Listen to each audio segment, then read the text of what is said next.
Yo, what's up people? Welcome back to the channel. It's only been like half a year since I made my last video. I have truly been slacking, yes, but this weekend we finally got our new Genestealer Cults Codex. I mean, obviously there's many people out there who seem to think it belongs to the Astra Militarum, but let's not indulge those who worship a god with less than 4 arms, yeah?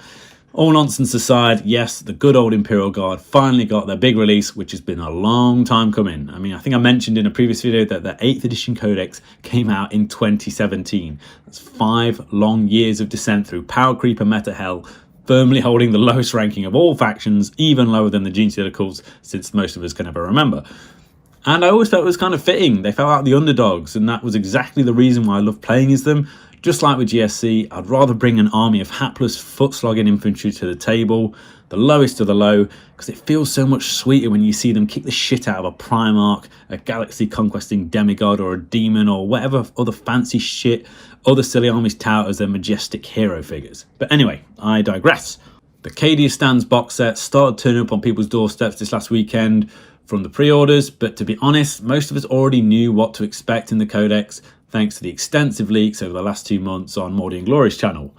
However, as a Genestealer Cults player, we're patiently waiting to see what we can pilfer from the new Codex and merge with our main forces. There's actually still no clarification as to how that's going to work, so we're basically assuming that sometime in the coming month, Games Workshop are going to drop an FAQ that clarifies it all. For those of you who are new to either faction, or the game in general, or just a little bit special and need someone on YouTube to explain to you, let's go over the whole Brood Brothers thing now to ensure everyone's on the same page. If it turns out loads of stuff can't be used here when the FAQ comes, then at the very least this video will be serving as a sort of, know your enemy guide. I couldn't be asked to make myself look presentable today, so you just have to make do with the soothing sound of my horrible voice. So make yourself a cup of tea, because this one might be fairly long. Stick around to the end as I'll be covering lots of stuff. I'll try and put some pretty pictures on the screen too for all of you who might be grateful not to have to see my face for once. There's always one cunt in the comment section who makes a low quality gender joke. I've heard them all, trust me, I don't care. Anyway, as a Genestealer Cults player, you can bring along a detachment of either Tyranids or Astra Militarum as allies. In the case of Astra Militarum, this represents the cult infiltrating and assuming control of a whole battalion of a planet's military force. They then become known as Brood Brothers. Just for the record, you can indeed bring along all 3 together, so that's Cult, Tyranids and Astra Militarum, or the Guards it used to be called. It's not really recommended though. The main reason being that if we mix GSC and Tyranids, both of these lose some of their key abilities. For Cult, it's the crossfire mechanic. For Tyranids, it's the synaptic imperatives. Unless you purely intend to deploy only close combat melee cultists, I would avoid it. However, there's a nice little rule in the Codex that says specifically, if we deploy no more than 25% of our overall force in this guard detachment, our cultists keep the crossfire stuff. So in a 2000 points game, that means no more than 500 points of guard. You can actually get quite a large variety of stuff for 500 points, so it's not silly. A little note for any newbies here, adding Brood Brothers to your army does not give them crossfire, that's only for your Genestealer Cults guys. Chance to be a fine thing indeed. But just to be clear, at the time I'm recording this, technically speaking, you cannot take Brood Brothers at all, and that's just due to how the keywords have changed within the new Guard Codex. It used to be linked to the Regiment keyword, which was their equivalent of the Cult Krieg keyword. So, we've got Twisted Helix, Rusted Claw, Bladed Cog. They had Cadian, Catachan, Vestroyan, and so on. That word itself has changed and is now regimental. So it's very similar, but they also have a bunch of other new addition keywords such as platoon and squadron, which we'll look into. That's all to do with who can issue orders to who.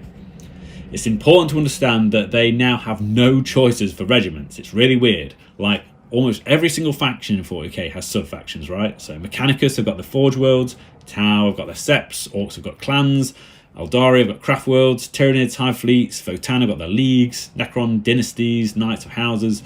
Instead, the new Astra Militarum have one super regiment called Born Soldiers, which is basically the renamed version of Hammer of the Emperor, or you can swap that out for a system like our Myriad Cults, where you pick 2 from a list of about 15 trait options. So to be clear, Cadians, Catachan, Krieg, whatever, they are no longer a sub-faction as such. They're just their own little unit datasheets, which you can blend together into one big weird Imperial Guard soup list. So you can have Cadian officers ordering a mix of shock troops, jungle fighters, Karsarkin, Attilan Rough Riders, generalist infantry all at the same time. Whatever, it doesn't matter. I personally think that feels just weird. Some people might like it. Unless something strange happens, you can assume that Brood Brothers won't get any access to these traits at all. Instead, we'll just be getting our own sort of like stand-in trait, which in the past has always been add 2 to the unit's leadership, and if it's infantry, it gets the unquestioning loyalty ability. Leadership is, who gives a shit about that, but it's always nice to have extra meat shields for a patriarch, right? What we're going to do today is make a few educated assumptions about how this will affect our choices as cult players when the FAQ drops.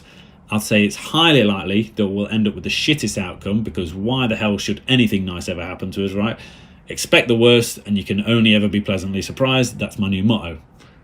After breaking down the different categories of units and pondering what we're likely to have access to, the big things we want to ask ourselves are: 1, which one of these are actually good? 2, what abilities can we make use of and what's restricted? And 3, is any of this even a fucking good idea, or should we just stick to the cool codex? So first, let's categorize all these new units so we've got a broad sense of how it fits together. Before we go on, let's just state the obvious. We're not going to be able to bring any name characters.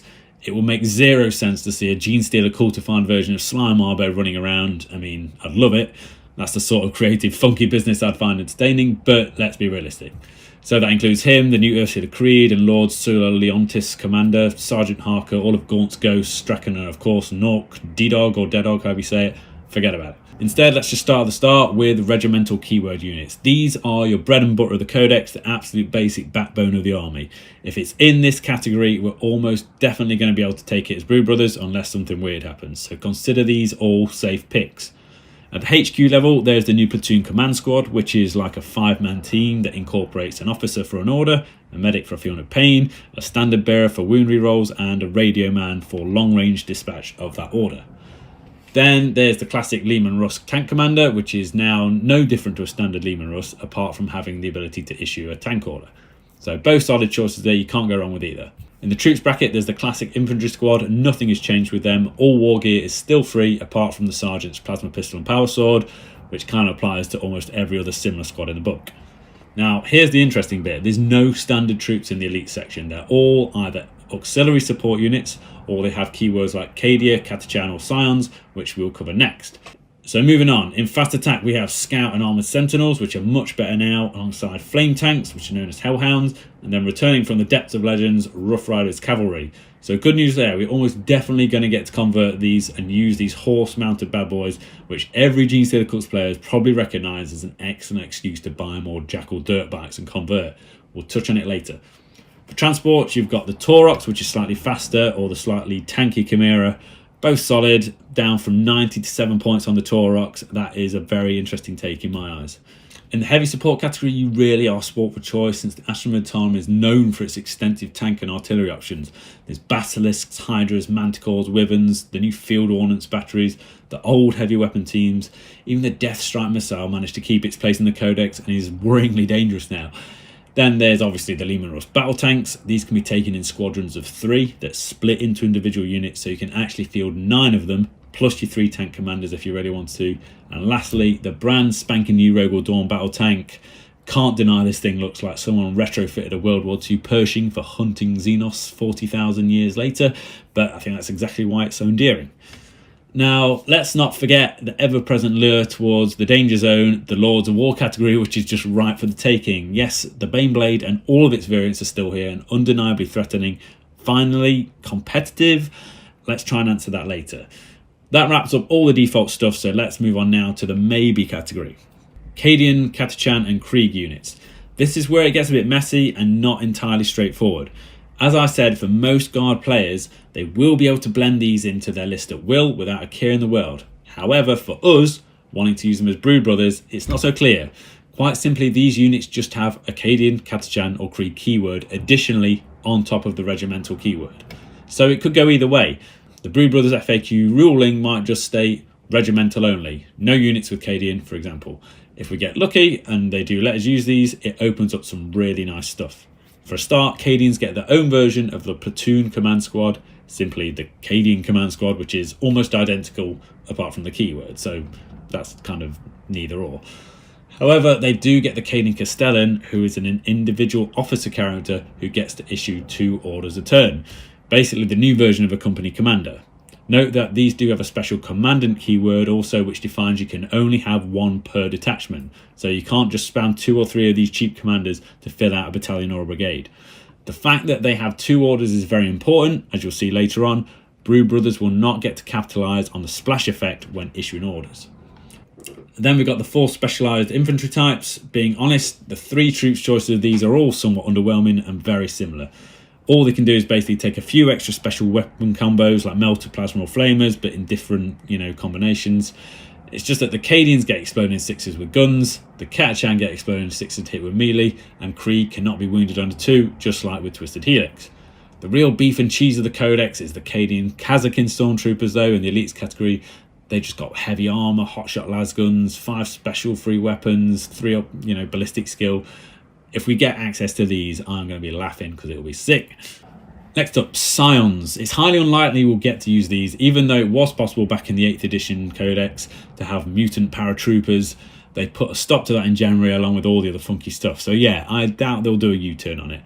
Scions do not have the regimental keyword. They're their own thing, simply with the Militarum Tempestus keyword instead. So they get exploding 6s to hit in shooting and melee, and of course they've got deep strike.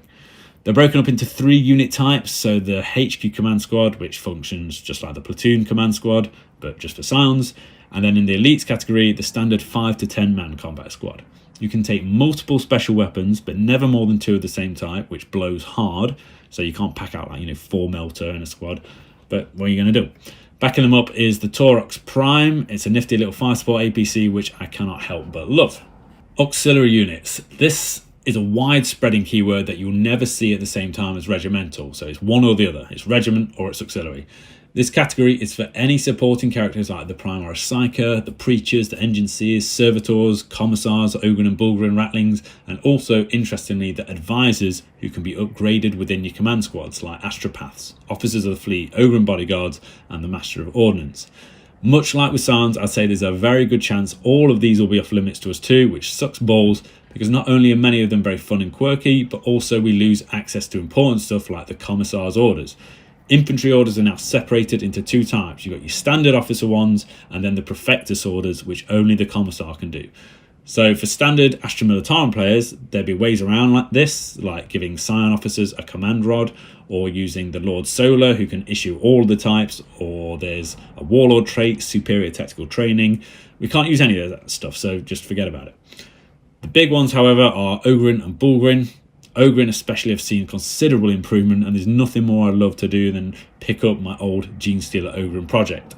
It's very sad that many of us spent time and effort and money creating wacky Brood Brother conversions like this back in the 8th edition Codex days, and then it suddenly just got ruled out at the drop of a hat. So to recap, there's 4 keyword categories of units, and if we get the rawest deal, at least we know we can still make use of pretty much all of the tanks and vehicles, a basic command squad, classic infantry, and the new Rough Riders. If we get lucky, then Cadian, Krieg and Catachan stuff will be available to us too, since they do have the regimental keyword, and if we get really lucky, GW just goes fuck it and let's just take anything in the book apart from the named characters. I honestly do not think that would be broken in any way, but to be fair, they would probably take the safe route rather than risk opening up a new GSC Brood Brothers combo army as some sort of random meta-busting idea. Remember that we can't take Guard Warlord traits, relics or tank ace upgrades. We will not get access to any of the regimental trait combos or the default Born soldiers.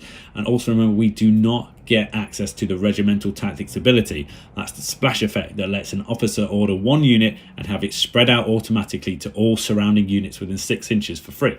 Think of it like a super doctrine thing. It says on page 75 of the Codex, all your units in the army list must have the Astra Militarum keyword for that, which obviously we won't. This does mean that we will struggle to order multiple squads, especially since the officers in a platoon command squad only get 1 order, unlike the Castellan, the standalone officer who gets 2, or Creed or Lord Solar who get 3 each. So let's pose and answer the big question. What is actually good here? What is worth the CP investment to blend into our Genestealer cult armies? What weaknesses can we solve with these options? And most importantly, what would look fucking cool? Top of the list, I think, has got to be the Leman Russ tanks. They are just plainly better than ever and cheap as chips to match. In the old days, you needed tank commanders for ballistic skill 3+. Now, every Leman Russ is basically a tank commander because of the turret weapon rule. This means that the main weapon on top of a Russ, or any tank with a rule, gets +1 to hit, but only with that weapon. So your sponsored weapons on the sides, like heavy flamers, plasma cannons, bolters and melters, all default back to the 4+ ballistic skill. But the real beef and cheese is those turret weapons. They all got improved big time. Even the classic battle cannon is now flat damage 3 with a reliable D6+3 shots. You cannot complain. I mean, think of it like this. In the cool, if we want similar output on a big gun like that, we need to take a heavy seismic cannon on a rock grinder, we need to set up crossfire first, and then we're getting 3 shots max on shortwave setting. It's crap. Decked out with 3 heavy bolters or 3 heavy flamers and armored tracks which give +1 save against 1 damage weapons, the Russ is only 170 points. It's toughness 8 with a 2-up save, 13 wounds. It's an absolute workhorse. As long as you screen it well and don't let it get snagged in combat, you're laughing all the way to the bank. I don't have time to go through all the turret options, but it is worth noting that the Vanquisher has returned in style. It's now a one-shot wonder that ignores invulns at -5 AP, a minimum of 7 damage, plus D3 mortals for a max of 12. Don't tell me that for such a lowly points cost, having that sort of long-range firepower on the table to threaten big chunky targets is not worth having. You could take 3 of the fuckers if you wanted to. When you're coming up against those big meaty targets that rely on 4+ invulns like Mortarion, Magnus the Red, the Sonic King, the Avatar of Cain, this bitch is going to make them think twice about sticking their necks out. Demolishers seem to have lost favour a little. That short range of 24 inches is limiting and the amount of shots is just D6. That's potentially half of what it used to be because grinding advance is not a thing anymore. If you roll a 1, that's it, you've got 1 shot. The only saving grace is its damage buff, which goes to D3+3, so you know if a hit goes through, minimum damage is going to be 4. On the other hand, the Plasma Executioner is worth considering now. On Overcharge, it's basically just a battle cannon but with -4 AP. That's a big improvement, and as long as you have rerolls handy, you can assume that you won't be doing much damage to yourself when it overheats. Now, here's the slight problem. If you wanted to keep Crossfire and get everything under 500 points, you can bring 3 Leman Russ. Just issue is that you need enough points to fill out a single infantry squad in the troop slot of a patrol, which you won't be able to afford. So the way I see it, realistically, unless you throw Crossfire out the window and go over 500 points, you're only going to be able to get a max of 2 Leman Russ in a patrol and maybe just a solo infantry squad to make it legal and say, fuck it, they can just sit on my home objective and do actions all game.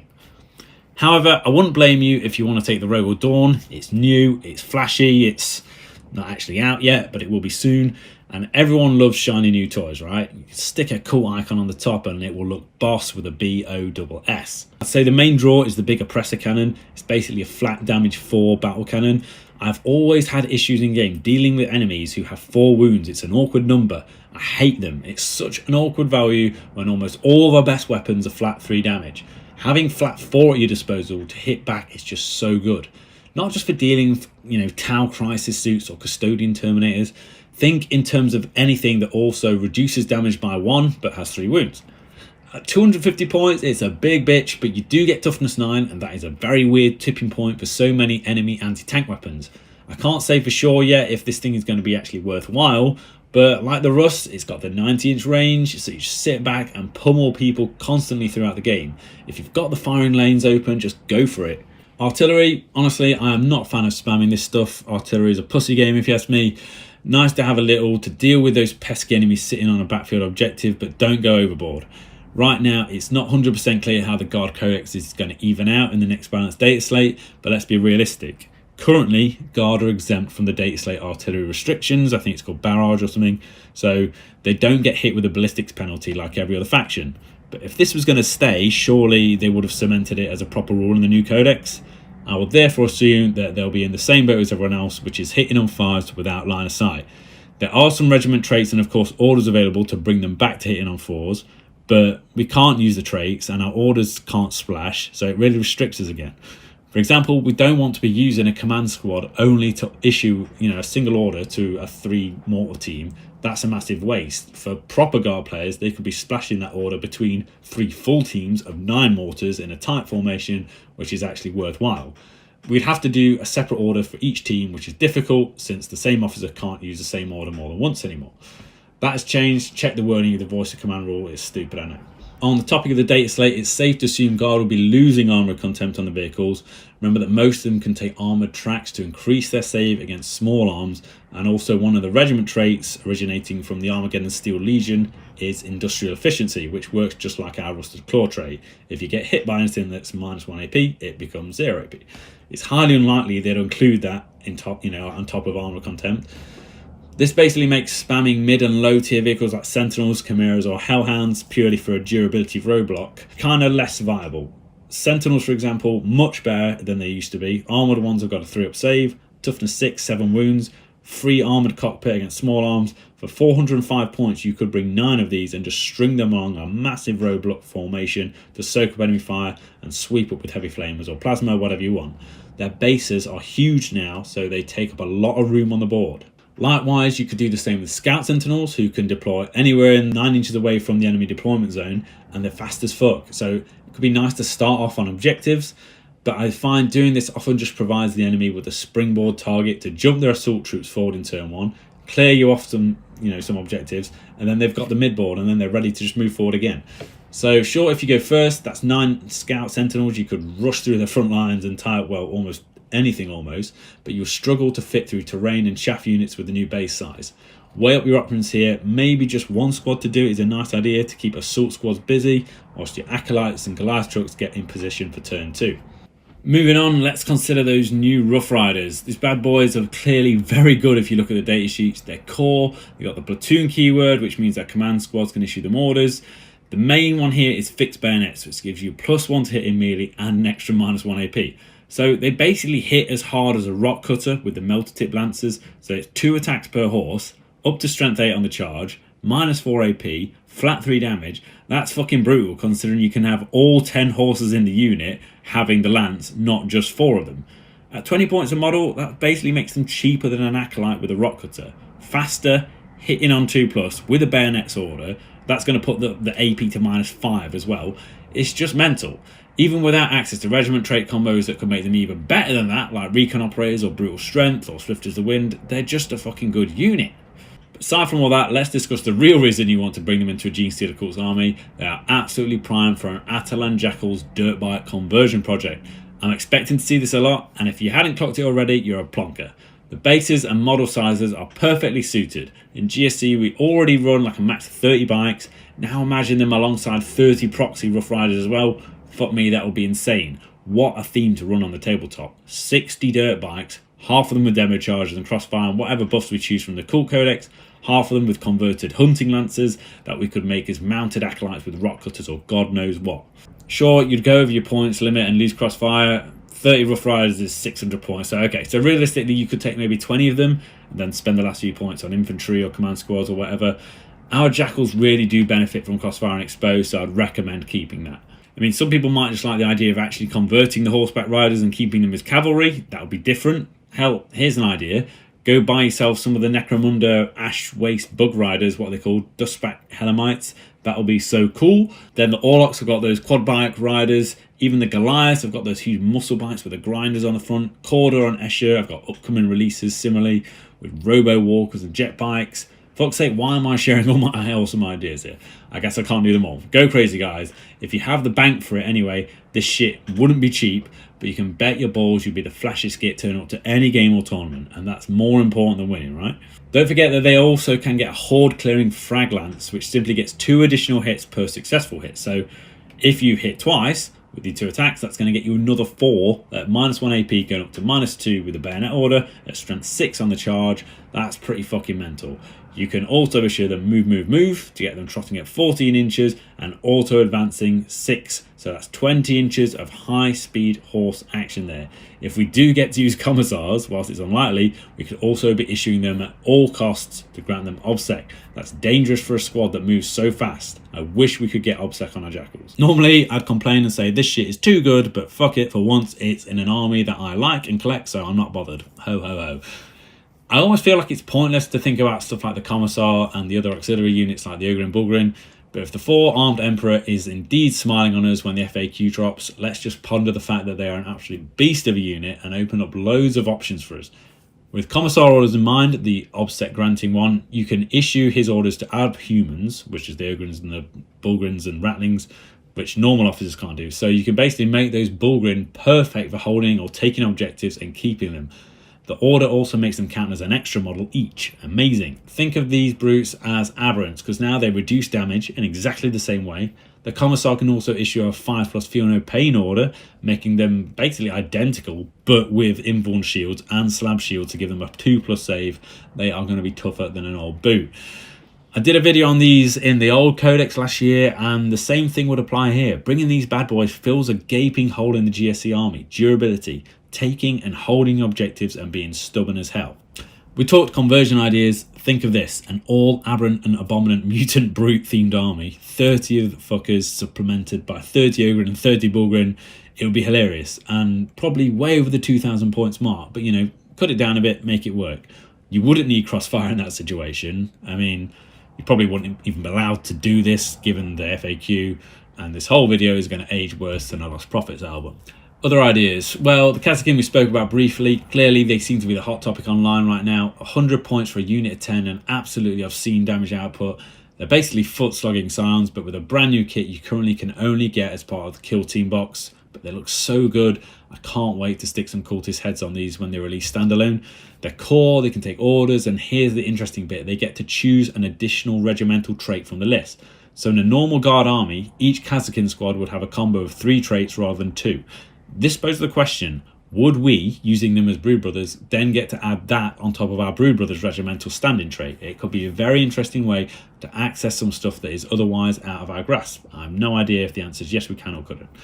There's also the fact we can use Astra Militarum stratagems from the book, and there's one called Overcharged Las Cells to get his mortal wounds. Sadly, it's just not as lucrative as the actual guard version that would combine with Ursula Creed and the Born Soldiers trait, so you'd be basically creating this absolute murder combo. I don't think they even need those tricks because they're just plainly hench anyway. What else is there in here? The Psychers and their powers. So there's some interesting things here. Obviously, if you take these, you wouldn't be able to cross-cast them onto your normal GSC troops. Don't try and be clever like that. But the value of their defensive abilities does go up sharply the bigger the unit they're casting on. So Bullgryn, big yes. There's an excellent updated version of Night Shroud that is now basically like transhuman. You know, you can't be wounded on a 2 or 3, but instead with this, you can't be hit on a 2 or 3. So if you ever wanted to screw Custodes massively, here you go. There's also Psychic Barrier to give a 5-up invuln, and that can go on a Baneblade, interestingly, but my hilarious favourite is Mental Shackles, which subtracts 2 inches from the move, advances and charge rolls of an enemy unit. If you want to be a right cunt against a notorious fast and nasty infantry unit, you could also hit them with a tank order, Pinning Fire, which subtracts another 2 inches of movement. And I guess if any of you players caught with the 4-armed Emperor, you could also use the Undermined Psychic Power to further reduce movement by 3 and another 12th advance and charge roll to render them absolutely dead in the water and stuck. This is just me coming with very silly yet totally bastardizing plays. And note, there is a very nice infantry order you can use also that allows you to suppress enemy units, and in melee and shooting they're now -1 to hit. It's like basically you've got to get 5 hits on them like our crossfire. It's a very useful little tool. Speaking of Baneblades, you can get most variants for under 500 points and then also buy their sponsons as well. But note that we can only take 1 guard detachment as Brood Brothers, so it will literally be just that, just the Baneblade, no supporting cast of infantry or supporting characters or whatever. Is it worth it? Well, they're fucking massive and murderous now, but as usual, they're just a big fat target that the enemy often can and will focus down. You'd also be paying the full CP cost for that detachment since it wouldn't be the same army keywords as your main Genestealer Corps force.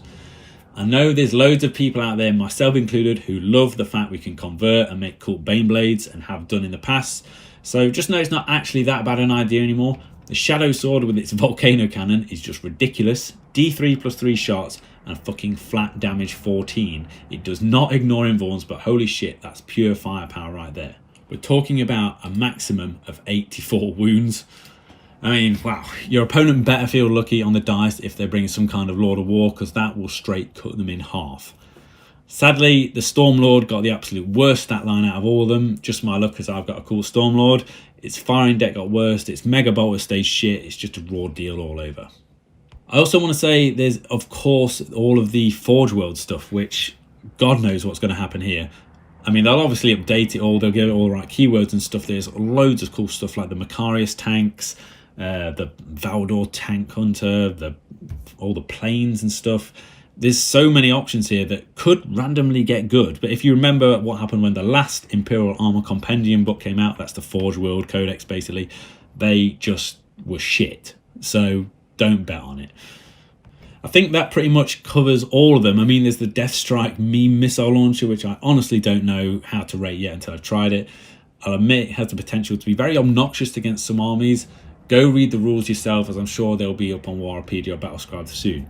It's one of those things where you pick a spot on the map, and then in the next turn, you know, the missile launch is there. So in a way, you don't think of it for its damage output necessarily. Think of it as an area denial tool. Like, if the enemy's got a massive squad they want to push onto the middle objective, they're not going to do that if they know they're about to take fucking, you know, 20 mortal wounds or whatever the hell it is. So the last and final question is, Karsarkin, how would you recommend putting together a Brood Brothers detachment? Recently, let's say around summer 2022 up until winter, I was bringing 2 company commanders, 6 infantry squads with all the trimmings, and 2 dual flame chimeras or some kind of combination similar to that. It was just under 500 points. I'd use them as objective grabbers and holders, since you could move a chimera up with a squad and a commander, and then in your next turn, jump out, issue the move order, catapult them straight through the enemy's lines towards the furthest back objective. So that's like a minimum of 14-inch movement after a 3-inch disembark. But if there's a lucky on the double advance rolls, you'll be up to 24 inches speed running from a 10-man OBSEC squad. I'd just be planting them on that objective and then doing nothing, stripping my opponent of primary points they thought they would have in the bag. Often, I'd combine this with a Clamavus, who would target any troublesome enemy OBSEC squads sitting on a point and strip them of it whilst moving my boys in. This is still possible, but move is now literally always 14 inches at most. It's a real nerf, but an expected one, so I'm probably going to switch tactics. Those chimeras will likely be less hardy too due to losing Armour of Contempt. For 500 points, you could also get the following, taking into consideration that you always need to fill out a single HQ and troop slot in a patrol. So that's always going to be a command squad and an infantry squad, unless we get the Cadian stuff, like the Castellan, who's obviously a bit cheaper. So you could get a tank commander and a Leman Russ, you could get a handful of Manticores, you could get 2 squads of Sentinels, 2 gangs of Rough Riders, a Rogal Dawn, 4 Field Ordnance guns, 30 Catachan, plus change if we get lucky with those keywords again. And failing that, if you want to throw Crossfire out the window, you could just go absolutely silly and get like a single tank commander and 6 standard Leman Russ for just over 1,100 points in a spearhead detachment, and then just have 900 points of strictly infantry melee cult troops to do the dirty work, the screening and the counterpunch. If you go too far with this, remember, you got to ask yourself the question, why even bother bringing the Genestealer cult element? You may as well just play Astra Militarum and just, you know, have the Genestealer cult heads, and for theme reasons. Remember that you're easily going to be able to stop so much of the enemy's Alpha Strike with Cult Ambush. Normally, they would want to do everything in their power to quickly charge those tanks and tie them up in combat. Well, they guaranteed won't be doing this in turn 1 if you've got your red ambush blips, right? There's so many good options and possibilities opening up to us right now, it's insane. I'm actually more excited to use this book as Brood Brothers without all the regimental stuff than as a pure actual Astra Militarum army. I've gone on way too long already now, guys, so let's draw it to a close. But please put down in the comments any synergies you've uncovered so far, any tactics or approaches that I will have missed, because I admit I do look at things from a very offensive viewpoint sometimes, rather than a lot of people who like to, you know, play defensive and a bit more reserved.